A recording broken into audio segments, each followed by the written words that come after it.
Hello everyone and welcome back to a Gran Turismo time trial where we're at Lego Maggiore East Reverse in a very fun car. This is a Honda Civic Type R touring car and you can see that right there. We're on racing hard tyres. Goal difficulty, I've said, is easy. Now let me categorize this a little bit more. I'm talking about lap length, how hard the car is to drive, penalty and track limits, and how close I can get to rank 1. Now the goal time estimate I've put around a 1:29.5. So in terms of why I've said it's easy, the lap length is not why it's easy. How hard the car is to drive, it's really easy to drive. In terms of track limits, it's not too bad at all. It's only there is a track limit. In terms of how close to get to rank 1, I'm pretty close right now, being ranked number 2. Right, without further ado then, let's jump in to the track guide then as we head towards turn number 1. What we're looking for here is where that track crosses over there, okay? So that is your brake marker for turn number 1. You can try and brake later. Now, I tried this quite a little bit this morning in terms of braking later, but it doesn't work. The third eye version there for you, brake at this point, okay? Now, this is something new for this guide this week. Do let me know if you like it, don't like it, etc. as we go into turn 1. Be careful on exit. Third gear on exit. Now, some of these corners you're going to be short shifting on, okay? Because it's just better to do that to avoid the understeer. But third gear on that exit in particular. But remember, brake earlier for turn 1 than you realise. Trying to outbrake yourself, you're just going to cost yourself time on the exit.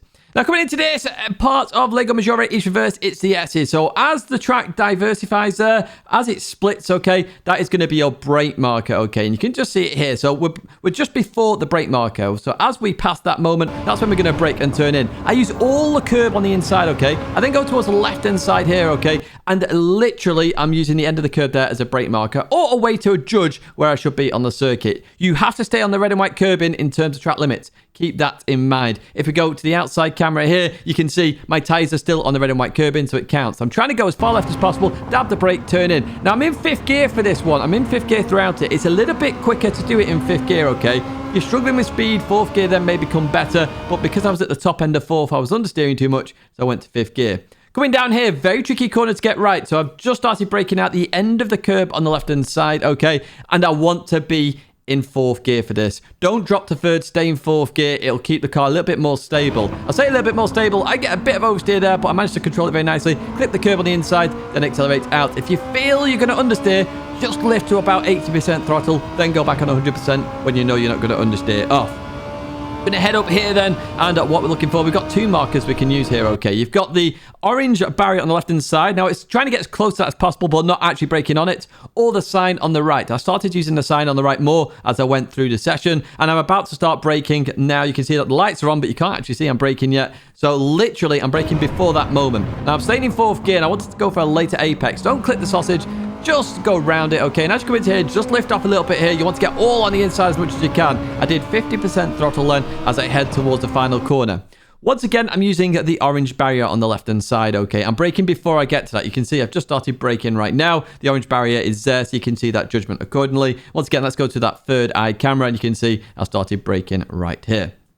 What we're going to do then is go on the bumper cam then, and we're going to take a really tight line through this first part on 3rd gear to avoid that understeer. We're then going to short shift to 4th gear, and this is actually much quicker because you change to 4th there. So literally, you get a tiny bit better on exits in 3rd, but actually it's better to stay in 4th to avoid that understeer, and we get a 127.492. 126.9 is definitely possible here as we head towards turn 1. Remember the crossover on the white lines as we go into the braking zone. Then we start to accelerate in 3rd gear. Try and straighten up your wheel as quick as possible and then use all the track as you can and then change to 4th gear. You're going to the top end of the revs, okay? You're getting to 9,500 revs as we go down here then through here, all flat out. And just after it splits there, this is when we start braking. We turn and we use all the curb on the inside. That means we get a good run here, stay on the red and white curbing, then we dab the brakes and go into here, just maintaining the speed, letting the car roll a little bit and staying in 5th gear. 5th gear is critical for that corner as we go down. The end of the curve on the left-hand side is your brake mark here. You head towards the outside of the circuit. We get a bit of oversteer here, so we managed to catch it nicely.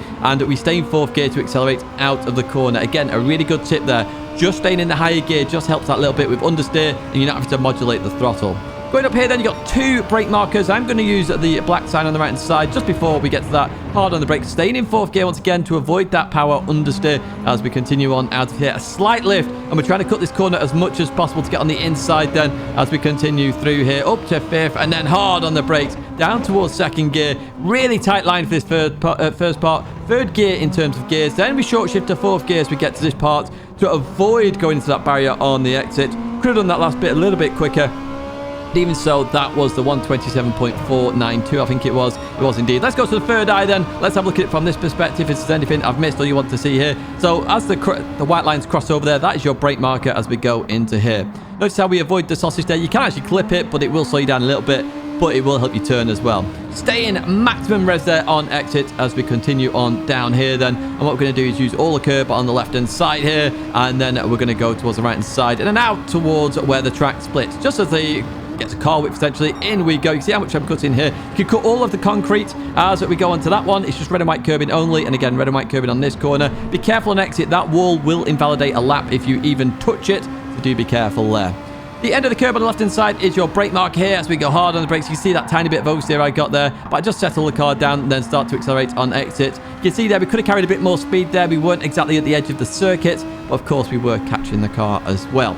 Heading up here then, remember it's either the orange barrier or the last black sign on the right. Use either of them, but it's not at them, it's just before them. And as we come into here, you can see I'm avoiding the sausage, going for a later apex to try and maximize the line here for this right-hander. I'm lifting a little bit here, trying to cut as much of the inside as I can. Notice I was all 4 wheels on the concrete. Now as we approach this orange barrier on the left-hand side, hard on the brakes, trying to cut as much as I can on the inside, up to 3rd gear to avoid that power understeer. Then we're going to head towards the next apex, short shift to 4th gear, and accelerate through the corner. We're going to head towards the line then, and once again, that's a 127.492, currently ranked 2 in the world, so I'll take that in terms of a morning session. Very good fun car to drive. Highly recommend you do give this one a go as well. It's good fun, this car. It really is good fun. It grips when you want it to. You can handle the understeer really nicely, and it's why I gave the gold difficulty of easy for this one. I know some people have been asking questions about my gold difficulty. I'll put that in the description as well for you.